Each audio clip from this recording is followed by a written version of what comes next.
Rachel Mercer stood before a sea of cameras, clutching a missing person flyer with trembling hands. But what no one knew was that her husband, Colin Mercer, was already buried in a shallow grave she had chosen weeks before. Colin Mercer had never been the type to make waves.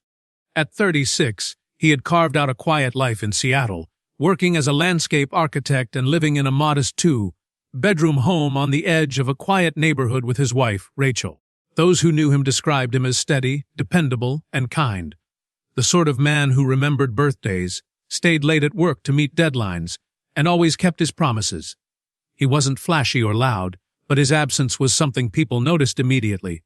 On a wet, gray Wednesday morning in March, his wife called the police in a calm, clear voice to report him missing. She said he had left the house the night before around 7 p.m. for his usual jog and never came back. Rachel told officers she had fallen asleep on the couch watching TV, only to wake up hours later and realize that Colin still hadn't returned. She claimed to have waited, thinking maybe he'd gotten caught up with a friend or decided to run errands. By morning, she said, panic had set in. Her voice on the 911 call was steady, even concerned, as she explained that this behavior was completely unlike her husband. Colin didn't go anywhere without letting her know, and he certainly never spent the night out without calling. The responding officers found Rachel sitting on the living room couch, wrapped in a fleece blanket, her face puffy and pale, as if she had been crying all night. She handed them a recent photo of Colin and told them she just wanted her husband home. The investigation began immediately. Detectives checked Colin's bank accounts, cell phone records, and credit card activity. His car was still in the driveway. His wallet and ID were in the bowl near the front door. Nothing had been used or moved since the night before. His phone, however, showed signs of life. Pings from cell towers indicated it had traveled nearly 12 miles away from the neighborhood before suddenly going dark at exactly 11:42 p.m. that night. It was a puzzling clue. According to Rachel's timeline, Colin had left for a short jog and should have been back well before that hour. There was no reason for his phone to be that far away, or for it to go completely silent. Search parties were formed almost immediately. Neighbors and volunteers combed local parks, trails, and wooded areas. Helicopters scanned nearby areas with thermal imaging, and local news ran stories urging anyone with information to come forward. Rachel played the role of the grieving wife with precision. She printed flyers, appeared on news segments pleading for her husband's safe return, and thanked search crews for their dedication. Still, something didn't feel quite right to the detectives assigned to the case. Rachel's initial interview seemed helpful at first, but the more she talked, the more the inconsistencies began to surface. She gave different times for when Colin had left, seemed unsure about what he was wearing, and couldn't clearly account for her own whereabouts during the hours Colin had disappeared. When asked if the couple had been fighting recently, Rachel hesitated. She eventually said no, but the pause didn't go unnoticed. As investigators dug deeper, they found that Rachel's calm demeanor wasn't just odd, it was unnatural. She showed no panic when she first called 911. No signs of confusion or desperation. She wasn't frantically calling hospitals or checking with friends or family. Even her tears seemed timed, appearing when the cameras were on and gone the moment they weren't. When detectives began looking at surveillance footage from surrounding streets, they noticed something even more troubling. A car matching Rachel's vehicle had been spotted driving away from the house at 10:57 p.m. A detail she had never mentioned. The car had returned at 20:13 a.m. Rachel insisted she had never left the house, but the footage told a different story. Investigators were no longer just looking for a missing man. They were starting to wonder if this was something far darker, and if Rachel was the one holding the answers. With Rachel Mercer now under quiet but growing suspicion, detectives turned their focus to the digital world, often the place where the truth lurks in plain sight. One of the first moves was to obtain a search warrant for the couple's electronic devices. Rachel had willingly handed over Colin's laptop and phone earlier, claiming she hoped it would help. But she hadn't anticipated they would request her own. Her reaction at that moment was subtle but telling: hesitation, followed by forced cooperation. Detectives walked out of the house carrying not just devices but, unknowingly to Rachel, a vault of damning evidence that would become the backbone of the investigation. Once the forensic analysts dove into her browser history, a chilling pattern began to emerge. It wasn't just a few vague queries. It was an entire sequence of calculated searches that painted a picture of premeditation. Over a period of 2 weeks before Colin went missing, Rachel had entered numerous alarming search terms into Google and other lesser-known search engines. These weren't vague curiosities or random late-night rabbit holes. They were disturbingly specific. Some searches were seemingly harmless at first glance. How deep does a grave have to be to avoid detection? Or, what temperature does bleach need to destroy DNA? But they quickly escalated into things that set off immediate alarm bells. Phrases like, how to hide a body without getting caught, fastest way to knock someone unconscious, and how long before a missing person investigation starts.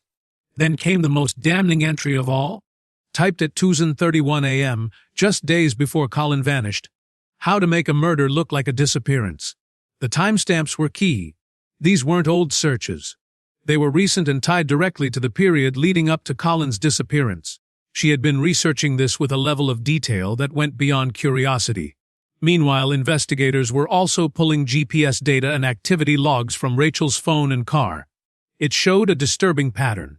On 3 separate nights, all after midnight, Rachel had driven more than 60 miles away to a remote forested area in Snoqualmie Pass. Her stops were consistent, and her trips never lasted long, just enough time to scope out a location and return. On one of those drives, cameras captured her filling up a red gasoline can and purchasing a bag of lime and plastic sheeting at a rural hardware store. She paid in cash, and while her face wasn't fully visible in the grainy footage, the car was unmistakably hers. Detectives also tracked purchases linked to her debit card from the same week. A shovel, rubber gloves, heavy-duty trash bags, and a pair of steel-toed boots, items that, on their own, could be explained away, but together created a narrative too strong to ignore.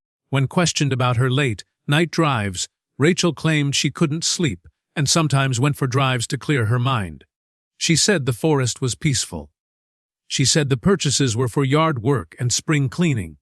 But even her tone lacked conviction, and by now, investigators had stopped taking her explanations at face value. They began analyzing Rachel's phone data for more than just movement. Her text messages painted a troubling emotional backdrop.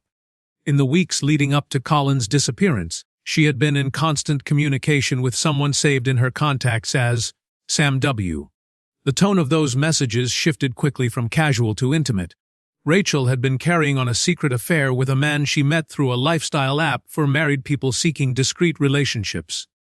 In the texts, she referred to Colin only as the problem. She spoke about feeling trapped and expressed how badly she wanted freedom. One message stood out. It's almost done. Soon I'll be out of this mess for good. That message was sent 3 nights before Colin was reported missing.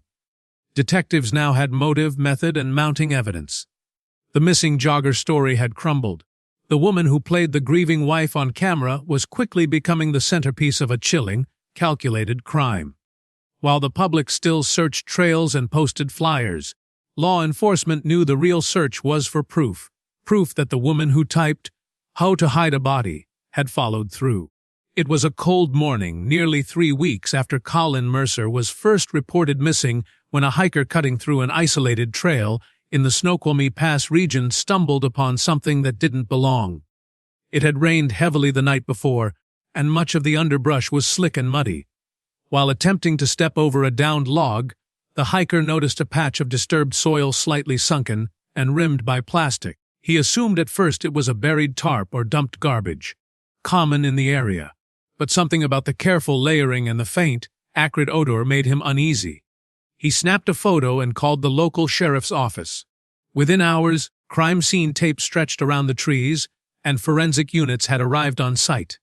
Digging carefully, the team unearthed a body wrapped tightly in industrial plastic and bound with multiple layers of duct tape. The hands were secured at the wrists, and the plastic was lined with lime powder, a crude attempt to speed up decomposition. Despite the condition, investigators recovered a wallet from the body's pocket. Inside were several credit cards and a driver's license. The name on the ID was Colin Mercer. When the news broke, the missing person case officially became a homicide. Rachel was brought in again for questioning, this time under a very different light. Though not yet arrested, she was told that her husband had been found, murdered and buried far from home, and that the circumstances looked suspicious. She showed visible shock but never asked how he died. Instead, she kept repeating that she hadn't seen him since the night of the jog and that someone must have followed him. Investigators noted how rehearsed it sounded. The medical examiner confirmed what detectives already feared. Colin had suffered a blunt force injury to the head, causing a skull fracture, and had several broken ribs likely sustained post-mortem during the transport of his body. Though decomposition was advanced, there were no signs of defensive wounds. The blow to the head had been quick and possibly delivered from behind. This suggested he never saw it coming. Back at the station, police were connecting the dots. GPS data retrieved from Rachel's vehicle placed her in the exact area where the body was found during the early morning hours of the day after Colin was last seen. The SUV's internal system had logged every stop she made, including one long pause just 200 yards from where the grave was discovered. Then came the break that tied everything together. A fisherman cleaning out his tackle box found an old, waterlogged phone he'd picked up from the river 2 weeks earlier. He hadn't paid attention to it until he saw a local news story about a man whose phone had gone missing the night of his disappearance. The fisherman turned it in. Despite water damage, investigators were able to extract some of the GPS data from the device. That phone had traveled with Rachel's car the night of Colin's disappearance, stopping near the burial site before going offline. Another discovery confirmed their theory. Cleanup crews had retrieved traffic camera footage from a service road near the area. It showed Rachel's SUV, alone, driving past at 12:16 a.m. No other vehicles were seen for hours. She had told detectives she never left the house that night. Now, they had hard evidence proving otherwise. In Rachel's garage, crime scene techs found more plastic sheeting matching the type used to wrap Colin's body, as well as a partially full bottle of industrial-strength bleach. When examined under blue light, traces of blood were found in the trunk of her car, later confirmed through DNA testing to belong to Colin. Though she hadn't confessed, Rachel had left behind a detailed story without ever realizing it.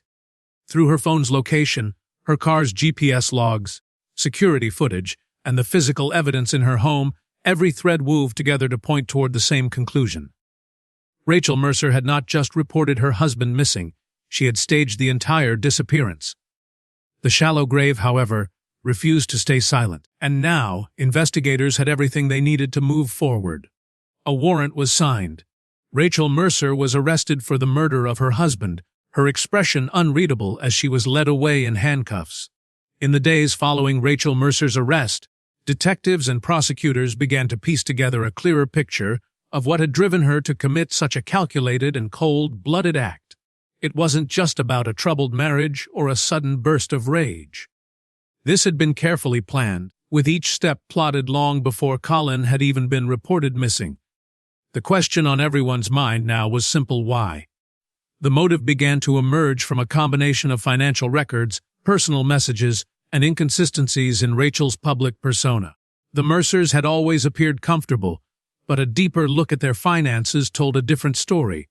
Over the past year, Rachel had taken control of most of the household's bank accounts. She had quietly drained over $87,000 from Colin's personal savings and moved the funds into a separate online account under a different name.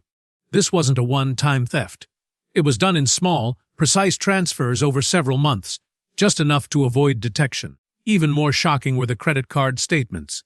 Rachel had racked up nearly $40,000 in purchases unrelated to their home or lifestyle. Expensive hotel stays, luxury items, and charges from dating and escort services stood out. One particular name appeared repeatedly: Sam Weston. Investigators soon learned that Sam was a man she had met on a dating platform catering to extramarital affairs. To him, Rachel had introduced herself as a single woman from Portland who was stuck in an emotionally abusive long-distance relationship. She painted herself as a victim, someone smart and beautiful but broken, trapped in a life she desperately wanted to escape. The two had exchanged thousands of messages over 6 months. Many were romantic, some intimate, but what stood out most were the messages where Rachel spoke about Colin. She never used his name, only calling him the burden or the mistake. In one exchange, she wrote, I can't move forward with my life until the past is completely gone. There's no place for him where I'm going." Sam, unaware of the truth, had assumed she was referring to a breakup or a pending divorce. He had no idea she was planning something far more permanent. The evidence of premeditation was now undeniable. Rachel had not only searched for ways to dispose of a body and cover a murder, she had also constructed an entirely separate life. One without Colin. In that life, she was already free, already in love, already wealthy. Colin was simply in the way. But the motive ran even deeper. Colin had recently confronted Rachel about their finances. According to a coworker, he had confided that something felt off. He had noticed bank statements no longer arriving and had mentioned wanting to take back control of the accounts. Detectives believed that this confrontation may have accelerated Rachel's plan. Once she realized the lies were unraveling, she knew it was only a matter of time before Colin uncovered everything. And that would mean not just the end of her secret life, but possible legal consequences, financial ruin, and public embarrassment. Instead of facing that fallout, Rachel had chosen to erase the problem at its root. By killing Colin, she believed she could take the money, claim he'd vanished, and move on with her new partner, someone who had no idea he was about to become part of a murder case. Unfortunately for Rachel, digital footprints don't vanish with good intentions. Every text she sent, every dollar she moved, and every mile she drove left behind an invisible trail. Prosecutors built a case around this mountain of evidence, and what they uncovered shattered the illusion Rachel had worked so hard to maintain. Colin Mercer wasn't just a missing husband or a random victim. He was a man betrayed not just by violence, but by the person he trusted most. A man who went for a jog one evening, never suspecting that the woman waiting at home had already planned his last breath. Rachel Mercer's trial began nearly 7 months after her arrest, and by then the case had become a media spectacle. Reporters camped outside the courthouse. True crime podcasts dissected every detail. Social media was flooded with theories, commentary, and viral clips of Rachel's prior interviews where she tearfully pleaded for her husband's safe return. To the public, she was no longer a grieving wife. She was a woman accused of plotting and executing her husband's murder, while pretending to search for him. And now it was time for a jury to decide her fate. The prosecution opened their case with what they called an avalanche of digital truth. They laid out the disturbing internet searches, the GPS tracking data, the secret late-night drives, and the attempts to erase evidence using bleach and plastic sheeting. They presented receipts, surveillance footage, phone records, and text messages between Rachel and her secret lover, all painting a chilling portrait of calculated intent. But the most damning piece of evidence was Colin's recovered phone. Despite water damage, it held a breadcrumb trail of its final journey, traveling with Rachel to the woods where his body was later found. Jurors listened intently as forensic experts explained how the lime used in the grave was a crude attempt to speed decomposition and how blood traces in Rachel's SUV matched Colin's DNA. The prosecution argued that Rachel had struck him with a heavy object, possibly while he was sleeping or turned away, then wrapped him in plastic and transported him to the burial site under the cover of darkness. She had waited until the rain washed away potential evidence before reporting him missing the next morning. The defense, however, tried to tell a different story. They suggested the searches were merely fictional research, part of an abandoned crime novel Rachel had wanted to write. They claimed the affair had clouded her judgment, but didn't prove murder. They implied that someone else could have followed Colin, that perhaps he had confronted a stranger on his jog, or that Rachel was being framed. But their arguments were weak, and jurors saw through the narrative. Too many pieces aligned too perfectly for it to be a coincidence. The prosecution reminded the jury that Rachel never mentioned her late-night drives until they were uncovered. She never told police about draining Colin's accounts or the secret second identity she had built for herself. After weeks of testimony and evidence, the jury deliberated for only 3 hours. When they returned, the courtroom was tense, cameras flashing through the narrow windows of the press gallery. The verdict: guilty of second-degree murder, with special circumstances related to financial gain and premeditation. Rachel sat motionless as the words were read, her expression blank, her eyes staring ahead. There were no outbursts, no tears, just a slow exhale as if the weight of pretending had finally collapsed under her own silence. She was sentenced to 32 years in prison without the possibility of parole. At her sentencing hearing, the judge described her actions as cold, methodical, and driven by selfish ambition. He called it a betrayal of trust so deep that even death couldn't balance the scale. Colin's family sat quietly in the gallery, holding a framed photo of him, a man who simply trusted the wrong person. In the years that followed, the case became a cautionary tale about how appearances can deceive, how technology often preserves the truth, and how even the most carefully crafted lies eventually crumble. Rachel never gave a confession. She never explained what happened that night, or why she felt murder was her only option. She remains in prison, refusing interviews and rarely speaking to the outside world. Colin Mercer became more than a victim. He became a symbol of silent tragedies hiding in plain sight.